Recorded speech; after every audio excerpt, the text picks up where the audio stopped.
비브리지 주교가 임종하기 직전 그는 더 이상 아무도 알아볼 수 없었습니다.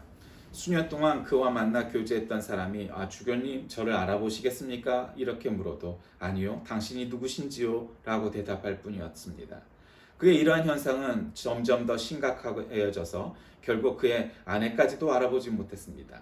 그때 그들 중 한 사람이 주교님 주 예수 그리스도는 알고 계시겠죠? 라고 묻자 갑자기 얼굴이 밝아졌고 두 눈에 기쁨의 빛을 띄우며 물론이죠. 나는 40년 동안 그분을 알고 또 믿고 있는 나의 가장 귀한 친구랍니다. 라고 말을 했답니다. 세상을 살다 보면 어느 순간인가 신비한 체험을 하거나 말로 표현하기 어려운 순간을 겪기도 합니다. 오늘 본문에 나오는 마가복음 9장의 말씀은 흔히 변화산 체험 혹은 변화산의 기도 여러 가지 얘기들을 하는 바로 그런 대목입니다. 주님의 가르침이 있은 지 엿새 후에 주님은 베드로와 야고보, 요한을 따로 데리고 높은 산에 올라가셨습니다. 그 말씀은 12제자가 모두 다 예수님의 직계 제자들이지만 그 중에서도 베드로, 야고보, 요한은 더 남다른 애정을 갖고 더 여러 가지 가르침을 주고 싶었던 제자라는 뜻일 겁니다. 그렇게 높은 산에 올라가셨는데 그곳에서 제자들은 주님의 모습이 변하고 엘리야와 모세와 더불어 이야기하는 것을 목도합니다. 그러자 베드로가 초막셋을 지어서 하나는 예수님, 하나는 모세, 하나는 엘리야를 위해서 초막을 지읍시다 이렇게 얘기하는 바로 그러한 대목이 오늘 본문의 주된 내용입니다. 저는 이 본문을 중심으로 초막과 광채 이런 제목으로 말씀을 나누려고 합니다. 왜 초막과 광채일까요? 지금 신비한 체험을 하는 겁니다. 이 대목 때문에 특별히 한국교회 교인들은 산기도 많이 가죠. 그래서 우리 학생회 때 보면은 산에 올라가서 소나무 한 그루를 뽑을 만큼 열심히 기도해야 된다 해서 소나무 붙잡고 기도하라고 시키기도 하고요. 기도원 올라가는 거 어디나 요즘은 별로 그렇지 않지만 예전에는 1년에 한 번, 두 번, 심지어는 틈만 나면 기도원 올라가서 기도하는 게 한국교회의 일반적인 모습이었습니다. 사실 예수님도 그렇게 산기도를 많이 하지 않으셨어요. 그냥 매번 올라가지는 않으셨어요. 그러나 분명히 이렇게 오늘 본문에 나와 있는 것처럼 산기도로 올라가셨던 흔적들이 곳곳에서 발견되죠. 즉 무슨 문제에 봉착하면 산기도로 올라가셔서 하나님 아버지와 대화하고 기도하고 응답받으려는 그런 모습을 보이셨기에 당연히 산기도는 전적으로 성경적이고 예수님이 우리에게 보여주셨던 모델인 것만은 분명합니다. 예수님의 가르침이 있은 후에 베드로, 야고보, 요한 이 세 제자를 데리고 변화산에 올라가셔서 기도를 합니다. 그랬더니 모세와 엘리야가 나타나죠. 그러니까 모세와 엘리야라는 건 도대체 누굽니까? 구약 성경에서 가장 훌륭한 믿음을 가졌던 영적 지도자가 바로 모세와 엘리야죠. 즉 제사장과 예언자의 그런 그 대표 적이죠. 물론 모세는 제사장은 아니었습니다. 우리가 다 아다시피 그의 형이 제사장의 그런 계보를 이루는 선조가 되었지 모세 자체가 제사장은 아니죠. 그러나 이제 모세와 엘리야 그러면 이제 제사장적 전통, 그다음에 예언자적 혹은 선지자적 전통을 대표할 만한 그런 지도자라고 할 수 있죠. 어쨌든 구약 성경을 대표하는 믿음의 위인들이죠. 그들이 예수님 앞에 딱 나타나니까 황당했던 거예요. 그렇잖아요. 우리가 마치 무슨 영화나 드라마에서 보듯이 귀신이 나타나듯 하나님이 나타나듯 그 신비한 모습과 목소리가 들린다고 하면 얼마나 사람이 깜짝 놀라겠어요. 이거 예수님은 진짜구나. 모세하고 엘리야하고 대화를 하시네. 그럼 깜짝 놀라는 일이 거기에서 벌어지게 된 거죠. 그러니까 성격 급한 베드로가 예수님께 그러죠. 또 잘 보이고 싶었나 봐요. 라비요, 선생님, 우리가 여기 있는 것이 좋사오니. 여기 성경 설교 제목에 우리는 여기가 좋사오니 이런 제목으로 설교들 많이 하잖아요. 그러니까 우리가 산기도를 가면은 너무 좋아요. 특별히 산기도로 올라갔는데 거듭나는 체험을 성령 체험을 하고 이러면은 별로 내려가고 싶은 마음이 없죠. 여기가 좋사오니. 그냥 우리는 그냥 기도만 하고 살았으면 좋겠다. 그런 마음이 들 때가 사람은 있어요. 그런데 문제는 성경은 예수님은 우리에게 그렇게 가르치지 않으세요. 산기도를 하는 것을 권장하되 산기도가 끝나면 다시 속세로 집으로 돌아와야만 하는 거예요. 그게 그리스도인이에요. 우리는 불교처럼 산 꼭대기에다가 교회를 지어놓고 기도원을 지어놓고 거기서만 살아. 쟤들과 분리해서 속세를 떠나서 구별되어 성별되어서 너희들은 여기만 살아. 그것이 마땅하고 옳아. 이렇게 하지 않는다는 거예요. 왜요? 우리는 세상과 달리 돼서 너희들은 구원 못 받을 미개한 존재고 우리만 구원받을 거야. 이렇게 이단이나 사이비가 주장하듯이 그런 주장을 하는 집단이 아니라는 거예요. 그리고 산기도에서 영험한 체험을 할 수 있죠. 영적 체험을 할 수 있어요. 신비한 체험을 할 수 있어요. 그리고 산기도도 권장해요. 그러나 이렇게 산기도만 한다고 해서 그게 훌륭한 신앙인이 아니라는 거예요. 그럼 산기도를 하고 나서 어떻게 돼요? 집으로 돌아가야 돼요. 직장으로 돌아가야 돼요. 가정으로 돌아가야 돼요. 교회로 돌아가야 돼요. 그리고 일상이 시작되죠. 그러면 어느 정도는 그 신비했던 체험 혹은 산기도의 그런 체험이 우리의 영혼을 갖다가 지켜주기도 하고 그 체험을 가지고 살아갈 수 있어요. 근데 문제는 그 체험이 영원하거나 그러지 않아요. 그 사람은 그런 거예요. 아무리 어마무시한 것을 체험했다 해도 그것을 평생 품고 살아가진 않아요. 체험만으로는. 체험도 중요하지만 그 체험을 근거로 해서 바탕으로 해서 결국 말씀이 집중하는 거죠. 왜? 그것이 마땅하고 옳은 일이에요. 체험만으로 사람이 경험한 것만으로 평생을 그걸 갖고 살아가는 법은 없어요. 그런 사람은 없어요. 유지하려면 말씀이 필요한 거죠. 그다음에 어느 정도의 의식, 즉 예배와 이런 활동도 필요한 거죠. 그래야 되는 거예요. 아무리 좋은 차가 있어도 그 차에 기름을 가득 채우지 않으면 멀리 갈 수 없어요. 아무리 훌륭한 차가 있어도 비행기가 있어도 연료를 가득 채우지 않으면 움직일 수 없어요. 왜요? 연료가 없기 때문이죠. 연료를 채워야 돼요. 매주, 매 순간, 매일, 뭐 사람에 따라, 경우에 따라, 상황에 따라 다르겠지만 어쨌든 그거예요. 그런데 문제는 베드로가 우리가 여기 있는 것이 좋사오니 그게 기분에 취한 거죠. 좋죠. 산에서만 있으면 기도하면 근심도 걱정도 없고 뭐 산에 있는 거 어떻게 캐먹으면서 살면 좋겠으니 야 이제는 예수님하고 모세하고 엘리야하고 좋은 얘기만 은혜스러운 말씀만 하면 살면 좋겠다. 우리도 그렇잖아요. 그럴 때가 왜 없어요? 아우 저 지저분한 세상적인 얘기 맨날 해도 끝이 없고 결론도 없고 아이고 저 수준 낮은 것들 구원도 못 받을 것들 지옥 갈 것들하고 맨날 치고 싸우고 볶고 아유 귀찮고 아주 그런데 바로 그곳으로 돌아가야 될 것이 우리 그리스도인인 거예요. 우리는 여기가 좋사오니 초막셋을 짓고 살 일이 아니라는 거죠. 저는 그래서 오늘 이 제목이 초막과 광채라고 지었어요. 초막이란 건 뭐예요? 초막이란 건 광채가 난 바로 그 변화산에 초막을 짓자는 거예요. 그래서 그냥 여기 머물자는 거예요.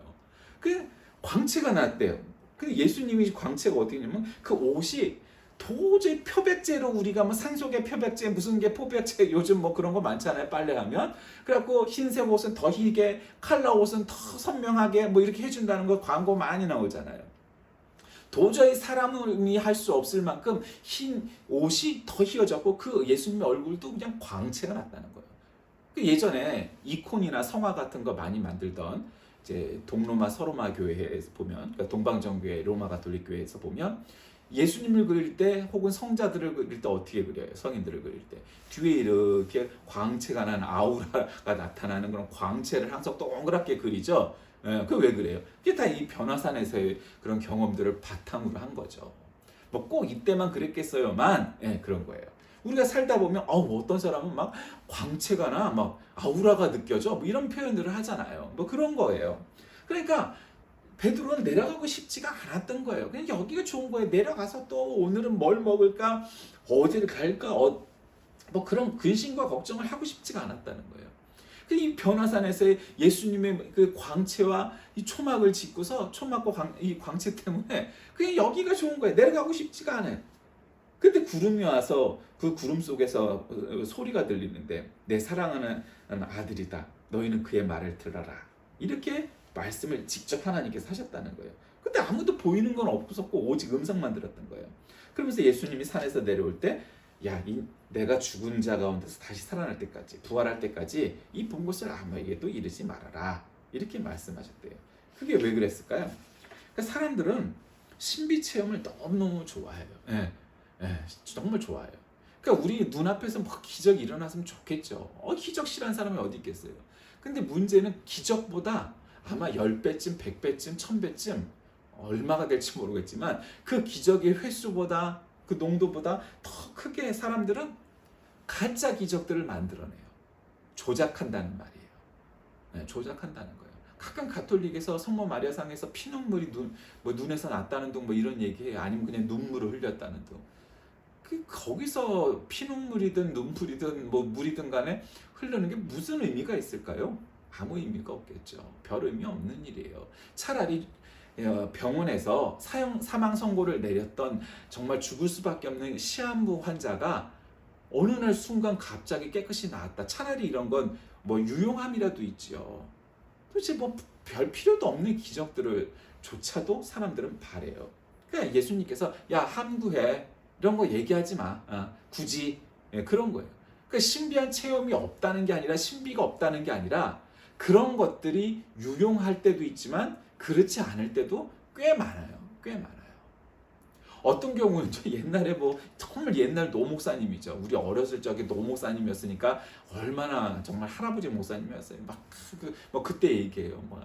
뭐 일제 시대 때, 뭐 6.25 때, 뭐 이런 거 때, 그 시대 때의 얘기들을 하면서 정말 죽을 병에 걸려갖고 어디가 아픈지도 모르고 뭐 그때 뭐 의사를 만나기도 힘들었지만 의사를 간신히 만났어도 뭐 개인 병원 가서 뭐 의사 한 번 만났는데 이게 무슨 병인지 알겠어요. 검사를 하지도 않았는데. 그 어쨌든 다 죽어가고 있던 사람이 부흥에 와서 믿지도 않았는데 뭐 이번 목사님이 그렇게 영험하시고 뭐 그래 뭐 능력이 있으신 목사님이라고 해서 와서 안수기도를 받고 벌떡 일어나서 갔다더라.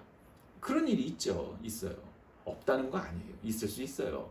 그런 건 유용해요. 네, 유용해요. 그럼 믿음이 구원하였고 믿음이 그 병을 낫게 하고 그 이후에 신앙생활을 잘했다면 그것은 정말 평생토록 간증거리가 될 수 있고 모범이 될 수 있고 유용함이 있겠지요. 근데 문제는 우리가 모두 다 그러한 체험을 하거나 그러한 신비한 일들이 모두에게 있거나 그렇게 가능한 일이 아니에요. 그러지 않아요. 물론 그런 간절함이 있다면 우리 모두가 그럴 수도 있겠지요. 근데 생각해 보세요. 간절함이 없어서 그런 체험을 우리가 다 못하나요? 그렇진 않잖아요. 그렇죠? 식구가 죽을 병에 걸렸는데 간절한 기도 안 하는 사람이 세상에 어디 있겠어요. 그런데 모두가 다 간절하다고 해서 그런 일을 다 겪게 되는 것은 아니에요. 그것이 필요한 사람이 있고 그것이 굳이 필요하지 않은 사람도 있는 거예요. 다른 방면으로. 어쨌든 오늘 이 변화산에서 예수님이 올라가셨는데 원래 이 산은 흔히 헬몬산, 우리가 헐몬산 혹은 헬몬산이라고 불리는 바로 그 산이었습니다. 이것은 해발 3,000m래요. 그러니까 원래 이 팔레스틴 이스라엘 지방은 그렇게 막 우리처럼 산이 많은 지형은 아니지만 이렇게 하나하나 있던 산들은 굉장히 높은 산이 있어요. 3,000m급이라고 그러면 여러분 우리나라 백두산 뭐 한라산은 뭐 1994m인가요? 2,000m도 채 안 되고 뭐 백두산도 뭐 2,000 몇 미터였다? 갑자기 생각이 안 나네. 뭐 2,000m대니까 헬문산의 그런 높이에 비하면 또 별거 아니죠. 게다가 백두산은 개마고원과 연결되어 있는 즉 출발하는 높이가 높아요. 그렇죠? 그러니까 해발이라는 것은 우리가 걸어가서 거기서부터의 높이가 아니잖아요. 해발, 즉 해수면의 높이에서 시작하는 거란 말이에요. 그러니까 이 우리나라에서 즉 백두산과 같이 개마고원 위에 있는 높은 산과 이렇게 평지 혹은 사해처럼 해수면보다 낮은 지역이 있는 그런 데에서의 3,000m는 급이 또 다르죠. 느낌이 전혀 다른 거예요. 그만큼 높은 산이었다는 거죠. 그러니까 우리가 지금 간단하게 얘기하고 있는 것을 뭐 반나절쯤 한 걸어 올라가서 기도하고 그런 차원의 문제의 산은 아니었다는 걸 우리가 염두에 두어야 돼요. 올라가기만도 아마 며칠이 걸렸을 거예요. 성경에 그렇게 자세히 기록되어 있지 않지만 3,000m급의 헬문산이었다면 맨날 며칠을 이렇게 걸어 올라갔을 확률도 있는 거예요.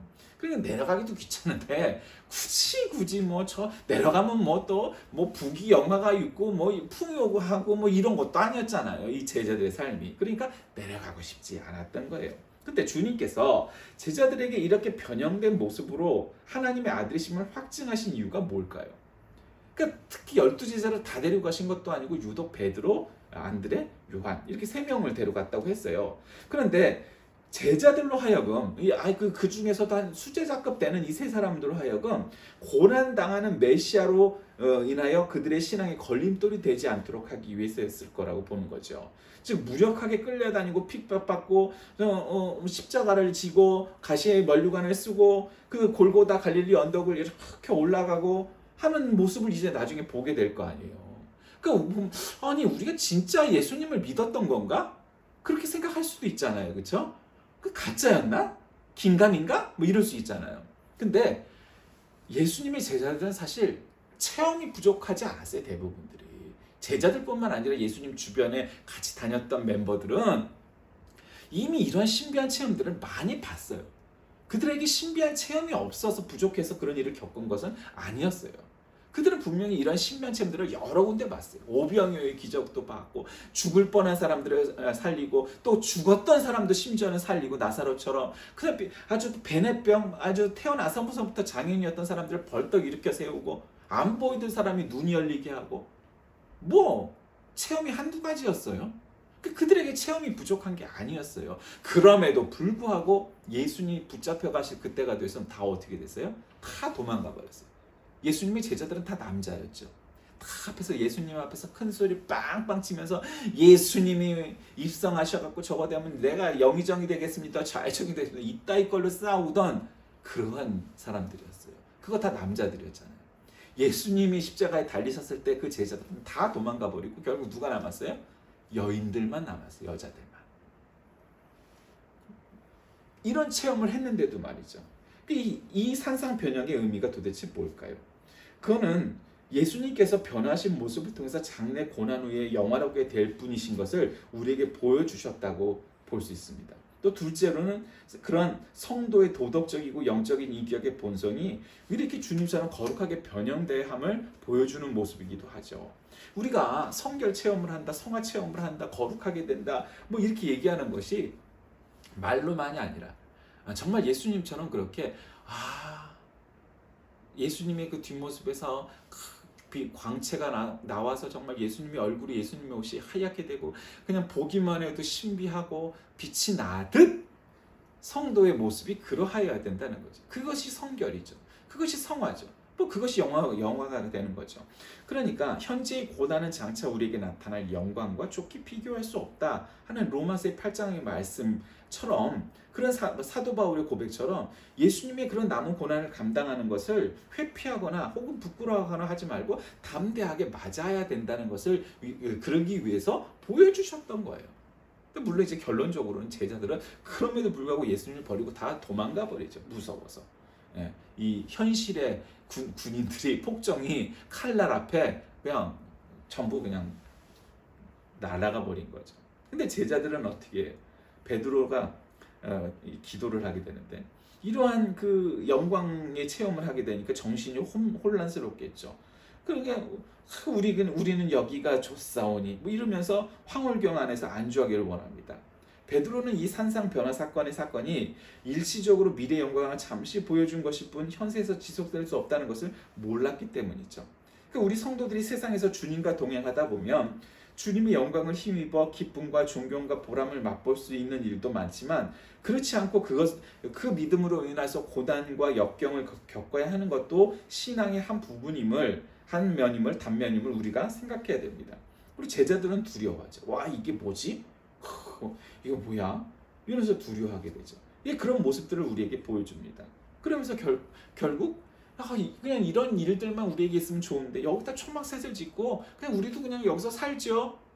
그래서 세 제자들은 베드로는 예수님한테 들어가고 안드레는 뭐 모세한테 들어가고 요한은 엘리야한테 들어가고 뭐 그러면서 꼽살이 끼면서 신앙도 배우고 하나님에 대해서 천국에 대해서 얘기도 더 듣고 아마 그랬으면 좋았을 것 같은 거예요. 이 사람들 입장에서는. 굳이 세상에 내려가서 오늘 뭐를 먹지? 오늘 어느 마을 가지? 오늘 또 하루 종일 또 걸어가야 되는 거 아니야? 뭐 이런 근심과 걱정보다 그냥 여기가 좋은 거예요. 그런 게 아니라는 거죠. 신앙은 여기서 은혜를 받고 이런 신비한 체험을 하고 다시금 세상으로 현실로 돌아가서 생활로 돌아가서 거기서 살아내야 되는 것이 있는 거예요. 그러니 초막을 지읍시다. 그 광채를 그냥 우리는 여기서 즐깁시다 하는 것만으로 안 되는 거죠. 세상의 달콤한 것만으로 이루어지고 달콤한 것이 인생의 전부는 아니지 않습니까? 예수님께서는 손이 범죄케 하면 손을 찍어버리고 눈이 범죄케 하면 눈을 찍어버리라는 무서운 경고성 교훈을 이제 하시게 돼요. 또 이 뒤에. 근데 이 교훈에서 우리는 두 가지를 배우는 거죠. 하나는 천국은 인간이 신체 일부분을 잃고서라도 들어가야 할 만큼 소중하고 가치 있고 그거보다 더 나은 가치가 있는 것이라는 사실이죠. 또 한 가지는 천국의 요구는 그렇게 철저하고 천국에 들어가기 위해서는 단호한 결단이 필요하다는 거예요. 정말 이슬람 신자들처럼 그리고 구약 성경에 나와 있는 것처럼 한 손이 도둑질을 하면 그 손을 잘라버려야 된다. 성경에 그런 말이 있죠. 그게 단지 문자적으로 정말 우리가 손을 자르라는 얘기가 아니고 그만큼 신자가 된다는 건 구원을 받는다는 건 거룩해진다는 건 그만큼 철저함이 우리에게 있어야 된다는 얘기예요. 그걸 문자 그대로 해석해서 이슬람 신자들처럼 죄를 지으면은 곤장을 맞고 돌을 맞고 손을 자르고 눈알을 파고 하라는 얘기가 아니고 그걸 바라셔서 그 말씀을 썼겠어요? 이건 깊은 뜻도 아니고 그냥 얼핏 봐도 알만한 깨달아야 될 말씀이죠. 예수님께서 우리 손 하나 자르기를 바라셔서 그 말씀을 하시고 성경이 그렇게 기록되어 있겠냐 이거죠. 그러지 않으세요. 하나님은 그렇게 잔인하신 하나님이 아니에요.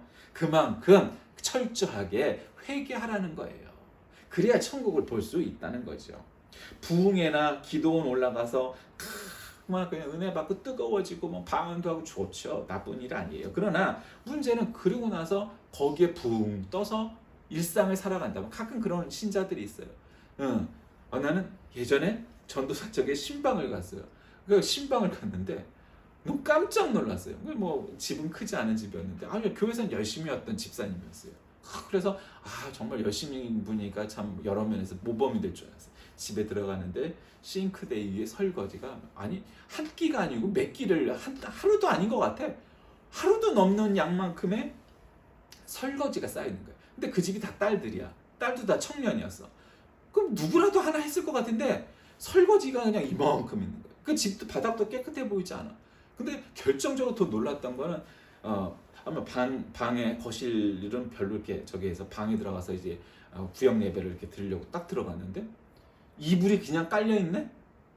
그래서 나는 저 사람 당황하겠다 싶었어. 근데 이불을 어떻게 했느냐? 이불을 그냥 슉 걷더니 앉으세요 그러는 거야. 그 이불을 잘 갠 것도 아니고 그냥 쭉 해서 거기 앉은 거예요. 그 우리 나가면은 쭉 다시 덮어놓고 하겠다는 얘기죠. 거기서 예배를 드리는 거예요. 그래서 깜짝 놀랐어요. 아무리 지저분하게 하고 살아도 구역 예배를 드리려고 오는데 뭐 이불을 개놓고 설거지를 해놓지는 않을지언정 어떻게 이불을 그렇게 해놓고 거기서 예배를 드리려고 하느냐 말이죠. 너무 이건 말이 안 되잖아요. 그냥 교회 나와서 살고 기도하기만 열심히 하고 일상은 그렇게 해놓고서 그것이 제대로 된 신자고 제대로 된 생활인이냐? 아니죠. 그런 쓰레기 더미 같은 데서 무슨 성결함이 꼽히겠어요. 유난히 깨끗하진 않아도 그래도 그냥 기본적인 거는 돼야지. 얼마나 그 말씀이 은혜가 됐겠어요. 뭐가 저거 됐겠어요. 그 삶이 모범이 됐겠어요. 아무것도 안 된다는 말이죠. 그러니 우리가 은혜를 받고 성령 체험을 하고 하는 신배 체험들을 하는 것은 중요하지만 그리고 일상으로 돌아가서는 말씀을 기반으로 예배와 생활로 생활신앙이 되어가는 것도 굉장히 중요한 거예요. 나는 예수님의 광채가 좋아. 나는 저 산 위에다가 초막을 짓고 살겠어. 뭐 이런 것들이 그런 것만으로 우리의 생활을 유지할 수는 없다는 거죠. 말씀을 정리합니다.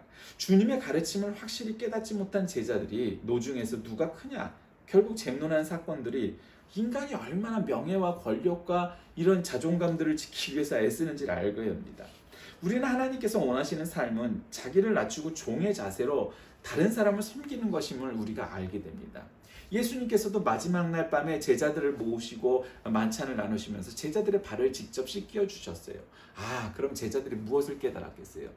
이건 내일 중요한 일이 있겠구나. 그러면서 정말 참된 지도자의 길이란 건, 선생의 길이란 건 저렇게 제자들의 발을 씻겨서 머슴처럼 종처럼 섬기는 자세를 우리에게 가르쳐 주시는구나 깨달아야만 했어요.